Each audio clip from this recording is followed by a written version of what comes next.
Então, vamos lá, agora a gente vai falar com o Miguel, cofundador da Starter, e chamar também a Maria Machado de Costa, trabalha como freelancer nas áreas de design gráfico, web design, front-end, ilustração, licenciada em comunicação e especializada em formação. Depois não entendi como é que está escrito aqui. Depois a Maria explica para a gente melhor, na Escola de Artes e Design do Porto. Eu tenho uma curiosidade de saber também um pouco sobre design no Porto. Bom, vamos lá, bem-vinda, Maria. Olá, obrigada. Se calhar posso começar por me apresentar. Então, pronto, já algumas coisas foram ditas. Portanto, a minha licenciatura é em Design de Comunicação. Depois eu fiz um curso em Web Design e fiz uma pós-graduação em Information Driven Design, que era esse o nome. Que é basicamente trabalhar infografias, mas no meu caso foi sempre aplicado um bocadinho com o Creative Coding, portanto tentar transformar aqui extensas quantidades de dados em traduzir isso basicamente para o comum dos mortais conseguir entender. Sou freelancer, portanto trabalhei um mês num estúdio e vi que aquilo não era para mim, porque infelizmente aqui em Portugal, ou pelo menos a minha experiência, foi que estava-me a pôr a fazer tudo o que eu não gostava e tudo o que não pertencia necessariamente à minha área, por isso decidi lançar-me a freelancer. Muitas vezes tenho trabalhos que pode ser só a parte do design, portanto só UI design, mas também muitas vezes o cliente pede UI design mais o front-end, portanto é assim um bocadinho isso que eu faço, para além de dar aulas e formações, é um bocadinho isso. Eu até se calhar também me introduzi aqui no meio e tocaste, Maria, em pontos interessantes que também vamos abordar nesta próxima meia hora, mais uma vez dessa questão de eu achava que ia fazer uma coisa mas puseram-me a fazer outra, ou isto não é bem o que eu queria e as vagas são assim, mas afinal não são assim. E vem de volta um bocadinho ao tópico que nós estamos a falar de manhã barra tarde, na parte mais de UX, quando estávamos a falar sobre a maturidade das empresas e o que é que aqui as empresas em Portugal fazem e o que é que aqui as empresas do Brasil também fazem. E como agora nós somos dois portugueses, também se pedia se calhar a ajuda do chat depois para perceberem, para nos darem também alguns insights, se calhar sobre mais áreas especificamente de UI ou vagas que contratam UI designers, não é? De tipo de requisitos de realidade versus expectativas, ao contrário. E pronto. Então, Cadu, não sei se queres introduzir outro tema. Sim, eu queria, na verdade, entender um pouco de vocês. Uhum. A gente está fazendo um paralelo muito aqui sobre Brasil e Portugal, mas no caso de vocês, que os dois estão em Portugal, como é que é a dificuldade de entrar no mercado de trabalho, principalmente nessa parte de UI, onde aqui no Brasil é muito comum ser justamente a porta de entrada, né? As empresas contratam aquela pessoa que sabe inicialmente desenhar telas, mas ela não sabe, de repente, muito mais sobre o UX, por exemplo. E, às vezes, em Portugal, me parece que isso não acontece dessa forma. Então, eu queria entender também como é que acontece aí. O UI não é a porta de entrada, né? Qual é a dificuldade que vocês têm para inserção no mercado de trabalho? É assim, se calhar posso começar eu por dizer, é um bocadinho a minha perspectiva.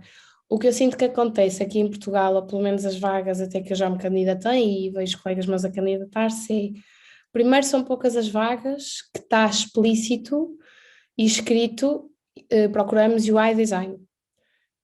Primeiro ponto só assim de partida. Muitas vezes aparece tipo web design ou só design ou graphic design, portanto não há bem uma definição da terminologia, nem as empresas criam essa barreira, e eles tipo, juntam tudo no mesmo pacote. E o que eu sinto é um bocadinho isso, As empresas não procuram uma pessoa especializada em UI design, procuram um bocadinho o canivete suíço, que é uma pessoa que faça design gráfico, que faça UX design, que faça UI design, se conseguir programar ainda melhor. Portanto, aqui é um bocadinho o faz tudo. Então, as empresas procuram sempre um generalista. Sim, o que eu sinto muito é isso, porque, por exemplo, mesmo a nível de, até se calhar mais de UX design, eu posso dizer que acho que nunca vi uma vaga, por exemplo, de alguma empresa a dizer só UX design. Ou mistura os dois, tipo UI design e UX design, que, que não é a mesma coisa e que tem separações, mas que eles pedem tudo junto. E aí aparece realmente o termo UI design, ou então é só design, e é tipo, faz tudo. Pelo menos isto é um bocadinho o que eu sinto, que é assim sempre tudo muito geral. Quanto mais souberes fazer, melhor, e é isso que vai fazer a empresa escolher-te a ti, ao contrário de outra pessoa que se calhar é mesmo só focada naquilo. Isso independente do tamanho da empresa. Você acha que isso é geral? Eu até, se calhar, acho que até acrescentava aí isso, que eu sinto que, como a Maria está a falar, há poucas vagas especialistas, não é? Mesmo eu vejo, ainda no outro dia vi uma vaga que pedia 10 anos de experiência, um sénior UX UI, sénior UX UI, portanto uma pessoa que está há 10 anos a ser um unicórnio, e olhei para os descritivos e era uma coisa extremamente vaga, portanto um, não sei bem o que era aquilo, e pedir 10 anos de experiência não faz muito sentido, e era uma empresa, lá está, que não era muito grande. O que eu reparei já ultimamente é que algumas empresas que vêm contratar cá em Portugal, ou que são multinacionais, ou têm, portanto, vários clientes, são empresas maiores, aí sim já começas a notar que ainda há uma vaga há pouco tempo que me está sempre a aparecer, que é da Volkswagen, que é UI Design, por exemplo, só UI Designer. Tu vais ver a descrição, ok, isto é um UI Designer, mas já está, é da Volkswagen.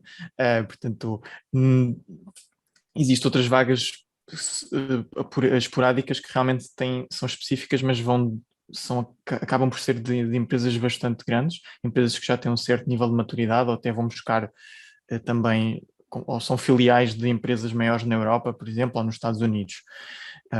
Ou então acabam por ser, por exemplo, os poucos unicórnios portugueses que temos, que muitas vezes mudam para outros países ou que têm equipas internacionais, que vão buscar informação aos outros países e nível de maturidade, pronto, tem um bocadinho mais de estrutura, mais de processos e aí sim acabam por contratar mais especialistas.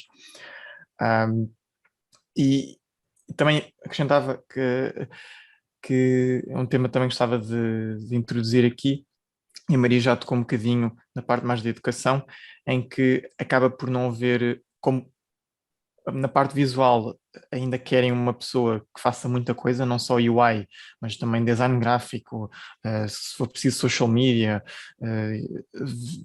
Lembro de uma Tudo a mesma vaga. pessoa?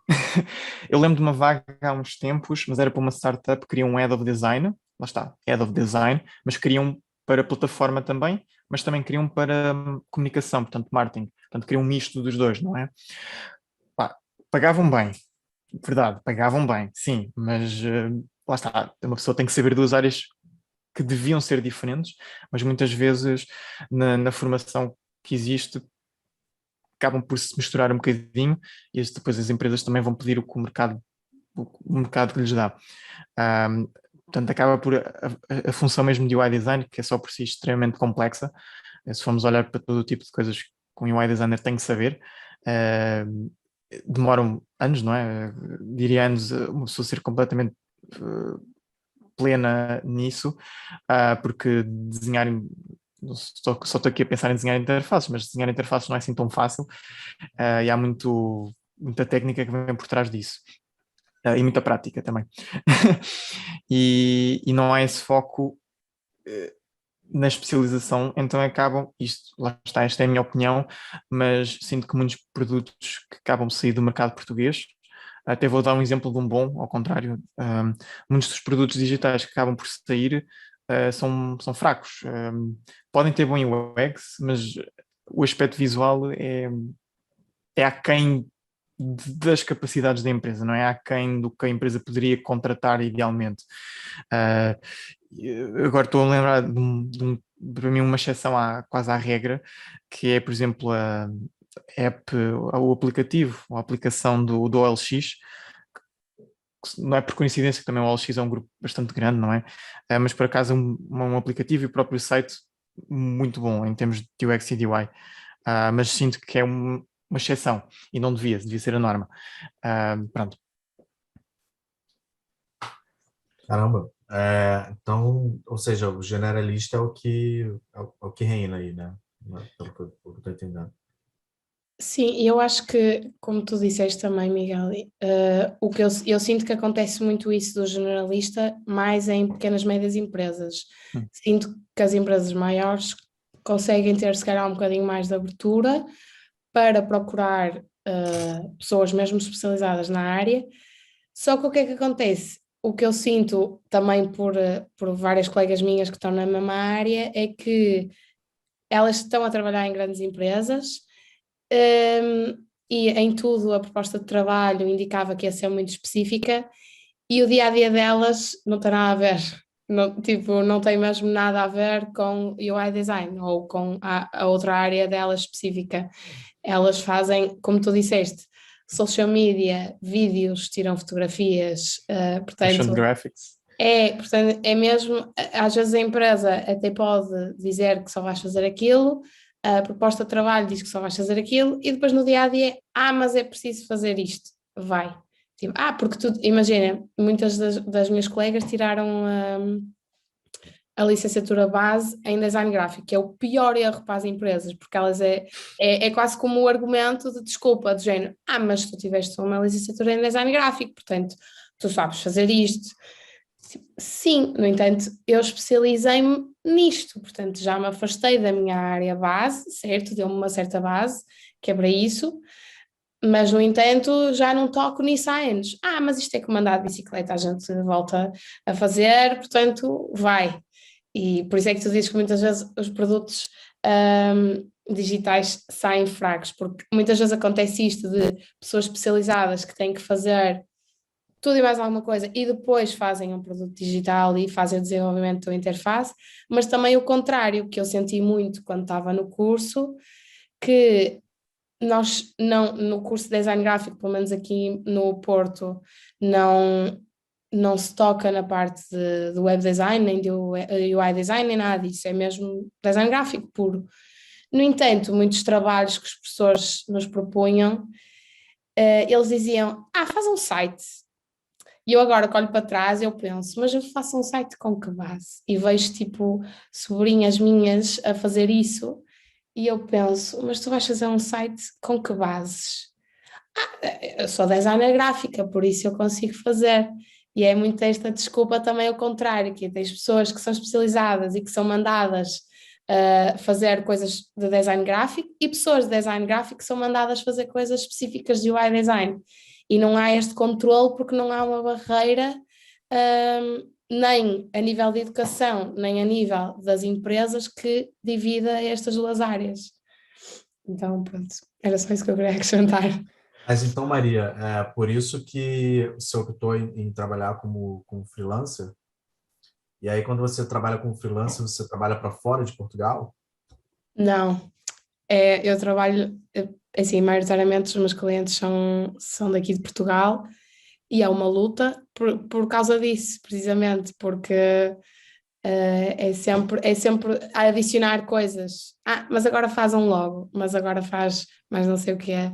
E é mesmo difícil criar essa barreira no próprio cliente, porque lá está, na minha área base, para eles é uma desculpa, porque, mas aqui está escrito que tu és designer gráfica de base, então tu sabes fazer um logo, é rápido.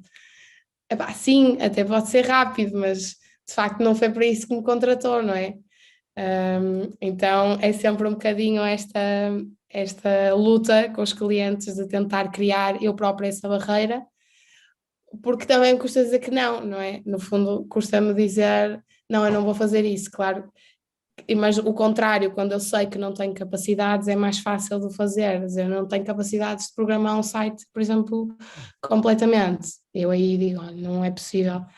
Mas como a minha área de base é essa, é sempre vai adicionando coisas à conta, como se isto fosse um carrinho de compras e fôssemos sempre adicionando elementos. É basicamente isto que acontece e é um bocadinho difícil essa luta com os clientes, mas, mas sim, para já os meus clientes são portugueses e é difícil porque isto é mesmo uma coisa enraizada da nossa mentalidade. A mentalidade em geral, seja nesta área, seja noutras áreas completamente opostas, direito, medicina, sei lá, coisas mesmo completamente opostas, é o pá, mas dás um jeitinho, mas dás uns toques a fazer isto. Por isso, nem é só na nossa, é mesmo em geral, o português pensa, epá, com jeitinho faz, não é? É rápido, epá, dás ali uns toques, tens olho para a coisa. Então é sempre, vamos adicionando coisas, por isso é que eu digo que às vezes sinto mesmo que sou um canivete suíço, é tipo, arregaço as mangas e faço um bocadinho de tudo. E que dica você pode dar? Porque aqui a gente tem muita gente que está migrando de área, a gente tem portugueses que estão começando, a gente tem brasileiro que quer atuar em Portugal, a gente tem um pouco de tudo aqui assistindo a gente. Que dica que você dá para justamente as pessoas não passarem por esse problema? O que você acha que facilita, o que pode ajudar elas? Assim, quais dicas Uhum. você poderia dar? Assim, o que eu sinto que me ajuda e que até já tive formações em que me disseram exatamente o mesmo é rodear-me de pessoas de diferentes áreas, no fundo ter um círculo de pessoas de diferentes áreas, porque o que é que isto vai acontecer? Pronto, é a mesma história do networking, que é o cliente pede-me mil e uma coisas. Pede-me um logo, pede-me para fazer redes sociais, pede-me para fazer UI design. E o que eu vim a concluir e o que eu tenho tentado lutar contra isso e trabalhar com os clientes é: ok, vamos fazer isto tudo, no entanto, eu vou escolher uma pessoa para fazer isto, uma pessoa que é imagem da área de design gráfico, especificamente em logos, e então eu vou reencaminhar o trabalho para essa pessoa e reencaminhar esta parte que não, e do UX design para aquela, mas no fundo o cliente se calhar só tem que lidar comigo, porque eu acho que este pode ser o maior problema que eu sinto com os meus clientes é, os clientes não querem estar a falar com muitas pessoas, então escolhem-me a mim, pronto. E eu divido o meu trabalho, acabo por dar trabalho a outras pessoas, fico com esta tipo mini equipa que é minha, que eu sei, olha, se eu tiver um projeto em que a pessoa me contacta, mas eu de todo não sou apropriada para aquilo, se for um projeto de UX design, no entanto o cliente vem ter comigo, eu assumo, ok, eu não sou desta área, mas eu sei uma pessoa que é muito boa nisto, então reencaminho e posso na mesma ser eu a dar a cara ao cliente, portanto, o que eu tenho mesmo tentado fazer é, dentro dos meus contactos e mesmo pessoas que eu vou vendo no mercado, tentar recolher esses contactos. Por exemplo, uma coisa que para mim está a ser difícil é, como todos os meus colegas vêm mais ou menos desta área, é um bocado complicado nutrir-me de outras. Mas uma área, por exemplo, que eu ainda não consigo ter um elemento da minha equipa nela é, por exemplo, back office, back-end design, back-end developers. É mesmo difícil de encontrar em Portugal. Então, por exemplo, eu sei, eu ando assim, tipo, cá com bichinhos a tentar encontrar uma pessoa disso, porque muitas vezes procuram para fazer um site completo e eu, ok, eu sei fazer isto, tenho uma pessoa que consegue fazer esta parte e falta-me aqui um elemento na minha equipa. Então, sempre que um cliente vem ter comigo a pedir alguma coisa, eu vou tentando adicionar pessoas à minha equipa, que no fundo não é uma equipa, não é como se eu fosse um estúdio, mas é o meu núcleo de amigos ou colegas que eu sei que o contrário também acontece. Muitas vezes tenho colegas minhas que só fazem design gráfico e que já me passaram muitas vezes projetos que dizem, olha, eu não sou web designer, eu não sou UI designer, não vou fazer isto só por fazer, porque vai sair mal, vai sair um produto fraco, epá, vou passar para ti, e o mesmo acontece comigo, portanto é o dar e receber de volta, no fundo acho que é um bocadinho isto que o meu conselho mesmo. A Lili levantou um ponto importante aqui. O custo para você administrar essa equipe toda não acaba sendo muito alto, A gente sabe que administrar pessoas, de modo geral, já não é simples, né? E Sim. você tem que fazer essa ponte com o cliente. Uhum. Enfim, a questão, vale a pena fazer dessa maneira? Pois, é assim, eu também depende sempre muito dos clientes, porque há clientes que não se importam de ter esse contacto com várias pessoas. E quando isso acontece, eu não tenho responsabilidade nenhuma. Agora vai ter reunião com a X e a X comunica comigo só para me dizer como é que está o ponto de situação e está. Claro que quando tem que ser eu a lidar com isso tudo, sim, não é propriamente fácil, porque nós, seres humanos, não somos seres fáceis de lidar em geral. Mas pá, eu costumo dizer, eu tenho muita paciência, mas sei que isto não é para toda a gente, porque realmente, pronto, nem toda a gente gosta de lidar com pessoas. E o que eu tento sempre, também nunca me aconteceu ter assim um projeto em que eu tivesse que lidar, por exemplo, com 5 pessoas. São sempre tipo 3, 2, portanto, acaba por ser sempre uma coisa próxima e felizmente tenho sorte de conseguir que a minha equipa sejam pessoas que são minhas amigas fora do trabalho, portanto, são pessoas que eu já sei lidar, o bom e o mau, portanto, acontece isto. Claro que a nível profissional tem que separar as águas, mas a gente já conhece um bocadinho o pior e o melhor de cada um, então é mais fácil de lidar, mas sim, é uma coisa que não é propriamente fácil e que se calhar não deveria caber no fundo, a nós fazer isso, porque isto é quase como ser um project manager e existe uma pessoa supostamente para isso, não é? Mas sim, às vezes, se calhar, o custo desta administração, se calhar, não vale o próprio projeto em si, não é? Mas é como tudo, há que medir esforços e tentar perceber se aquele projeto vale a pena o nosso esforço ou não. Daí, muitas vezes, os clientes levarem com, olha, obrigada, mas não, porque a gente não tem tempo, não está com o mindset certo. Pronto, muitas vezes acontece, não é? Na verdade, acaba que você tem que atuar, então, muito como uma microempresa, né? E não só como um freelancer independente, no final das contas, né? Sim, Bacana. sim, por muito quer dizer, por muito que gostasse ou não, não é? Porque isto é dúbio, mas por muito que gostasse, eu penso sempre, nenhum homem é uma ilha, não é? Então, eu mesmo como freelancer, acho que nenhum freelancer nunca consegue trabalhar 100% sozinho. Em algum momento vai ter que ter algum contacto com outra área, com outra pessoa, nem que seja por sobrecarga de trabalho, tem que passar para outra pessoa. Por isso, acho que nunca dá para ser freelancer completamente isolado. Acho que isso nunca é possível. Miguel já fez também freelancer algumas vezes, né? O que você acha? Você concorda com o que a Maria está trazendo?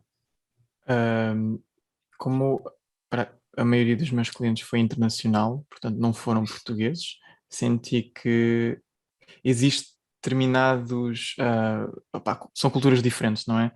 E a maioria dos clientes foi aos Estados Unidos ou ao Reino Unido e sinto que são pessoas muito mais é para fazer aquilo, é para fazer aquilo, não andam a pedir, também quero fazer isto, também é preciso fazer isto, ou então pagam por isto a mais, portanto são eles os primeiros a dizer quanto é que, portanto, eu quero fazer mais isto, quanto é que isto custa a mais no projeto. E, o que a Maria também tocou na questão de, se forem projetos mais pequenos, uma pessoa consegue fazer sozinho, mas depois, se a pessoa quiser um acrescento, ou quiser outra área, ou quiser se calhar implementar também, não é só design, mas conheces alguém, ou consegues fazer o website, ou seja o que for, aí sim uma pessoa tem que conhecer o freelancer X, o freelancer Y para conseguir ajudar digamos, no projeto.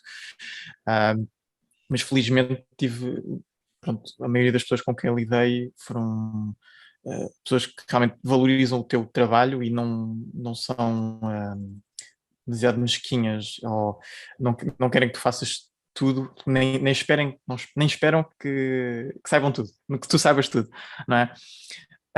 E se calhar o Fernando está aqui também a dizer, está a falar aqui, o bom de ser freelancer é desenvolvimento de skills de comunicação e negociação, exatamente. Aturar pessoas, quase como um customer support, não é? mensagens para lá, mensagens para cá, chamadas também, não é? Via chamadas, contratos ou algum tipo de propostas, convencer, não convencer. E sim, exato, a questão do valor. E acho que aí já entraríamos todos num outro tema também, que é algo que, como o André está aqui, o Mau também, eles podem continuar esta conversa de freelancer, acho que também vai ser interessante mais à frente. Mas sim, Fernando, tens razão. Sim, por acaso esta questão que o Fernando está aqui a dizer do valor é uma coisa que é um bocado assustadora aqui em Portugal, porque, pronto, quando as pessoas saem da licenciatura, do curso, ou o que for, quando se mandam para o mercado a primeira vez, ah, pronto, as propostas que eu vejo no LinkedIn é sempre mínimo 2 anos de experiência, mínimo 3 anos de experiência, mínimo 5 anos de experiência. A gente nunca sente que há alguém que diz 0 anos de experiência, estamos aqui para te abraçar e para te dar o primeiro trabalho. E o que é que isso faz e o que é que isso, que é uma coisa que, pronto, nunca vai deixar de acontecer, porque é o que é. Isto faz com que as pessoas depois mandam-se para freelance e aceitam tudo e mais alguma coisa. Portanto, este valor que está a ser aqui falado do trabalho é completamente desvalorizado, e isso também é outra luta que eu sinto com os clientes, é que muitas vezes, por exemplo, um cliente às vezes vê o meu trabalho e a minha pessoa e diz eu quero ficar contigo, mas muitas vezes acontece, uma pessoa manda propostas para ir para 3 ou 4 freelancers e literalmente é a regra do quem der mais barato é o que fica. Que é muito mau, porque lá está, porque não está a haver não está a haver esta valorização do trabalho pessoal e portanto, quando o Fernando diz aqui é importante não sabermos o nosso valor para que não abusem da nossa boa vontade, isto é mesmo o que acontece, porque como as empresas não nos dão uma oportunidade, muitas pessoas vão para freelance, porque é tipo a segunda via que existe, basicamente é tipo uma estrada, direita ou esquerda, direita é mercado de trabalho, esquerda é freelance. E depois acontece que qualquer um vende-se o seu trabalho por tudo e meia. Então é outra frustração que eu sinto, é explicar ao cliente o meu valor, o meu trabalho, o que é que eu faço no fundo, e no fundo também não é só o produto que eu lhe vou entregar, lá está, é esta questão de eu tenho que comunicar com ele, tenho que perder horas a falar com ele, a mandar e-mails, a atender chamadas ao fim de semana, porque ele se lembra de ligar ao fim de semana, ou liga tipo às 8 da noite, portanto não é só toma lá o teu site, lá está, como freelancer nós temos que comunicar, temos que ter esta interação, temos que dizer muito para lei e fazer conversa da chacha, porque o cliente pede isso, então é muito difícil explicar este valor e este a nível monetário de nós freelancers, é mesmo como a Ale está a dizer, freelancer e psicóloga, é mesmo, porque eu sinto muito isso, eu às vezes estou tipo 10 minutos ao telefone, tipo, e há momentos em que eu já desligo, já não ouço o cliente, porque o cliente já está a desabafar da vida e eu já desligo a ficha, mas no fundo estas horas de trabalho têm que estar a ser contabilizadas em algum lado, mas o que eu sinto é mesmo que no início, e é normal, e acho que se calhar muitos de nós fizemos isso, é super normal, fazemos um site, sei lá, por 100 euros, tipo, já vi coisas assim, portanto acontece, é normal, é o início, mas isto é um ciclo vicioso que vai continuar para as gerações seguintes, que é esta desvalorização do trabalho, que não é só o trabalho, é o psicólogo, é tudo e mais alguma coisa. Tem uma pergunta aqui da trabalho e psicóloga. Acho que todo mundo já viveu um pouco isso, de alguma maneira. Desculpa, Miguel, pode falar. Não, só queria se calhar acabar da minha parte, também depois tu passavas, concluías e passavas já para o Gregory. A questão a Thaís que faz uma pergunta bastante interessante, que é a questão do inglês e a exigência do inglês, e muitas empresas portuguesas já escrevem as vagas em inglês, exatamente, mesmo às vezes falando em português lá entre eles. Mas sim, quase será sempre essencial, pelo menos, saber comunicar em inglês. Se uma pessoa não sabe escrever bem a palavra, bem fazer os verbos ou alguma coisa da gramática. Ok, temos sempre o tradutor para nos ajudar a alguma coisa, mas a comunicação principal, chamadas, apresentações, dispor determinados pontos, defender determinadas opiniões tuas é extremamente importante, porque muitas dessas empresas ou têm clientes portugueses, estrangeiros, ou já começam a ter membros da equipa que já são de outros países por causa do trabalho remoto, não é? Lá está, ainda mais quando existem poucas pessoas qualificadas em Portugal para determinadas especializações, eles vão buscar a outros países, incluindo o Brasil também. Muitos bancos e outras empresas grandes têm brasileiros nas suas equipas de UX. Pronto, portanto, sim, não diria que é um requisito, algumas delas dizem que é um requisito, outras, só o facto de estar em inglês já é uma dica, não é? Pronto. Isso é bem polêmico aqui no Brasil. Polêmico não, mas bem, acho que é uma dúvida que sempre tem no Brasil. As pessoas me perguntam muito sobre isso. Falam, eu quero ir trabalhar em Portugal. É a primeira coisa que eu falo, mas eu sou inglês. E as pessoas têm essa ideia de que, Portugal, a gente está falando a mesma língua.